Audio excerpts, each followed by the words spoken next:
पारंपरिक थालीपीठाला देऊया एक चीजी ट्विस्ट। आज बनवूया मुलांचं फेवरेट चीज थालीपीठ। एका परातीमध्ये घ्या 1 वाटी ज्वारी, गहू, बाजरी आणि बेसनचं पीठ, बारीक चिरलेला कांदा, भिजवलेले पोहे आणि कोथिंबीर, आलं, लसूण, मिरची, जिरी आणि ओवा यांचं वाटण, तीळ, हळद, चवीनुसार मीठ, पाणी घालून मऊ पीठ मळून घेऊ। ओल्या रुमालावर पिठाचा गोळा थापून घ्या।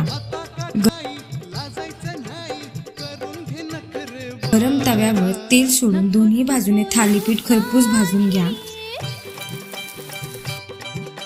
थालीपीठाच्या एका बाजूला चीज व मेयोनेज टाकून दुसरी बाजू पलटी मारून घ्या आणि दोन्ही बाजूने थालीपीठ कुरकुरीत भाजून घ्या। झालं तर मग आपलं चीज थालीपीठ तयार। अशाच नवीन इंटरेस्टिंग रेसिपीजसाठी मला लाईक, शेअर आणि सबस्क्राईब नक्की करा।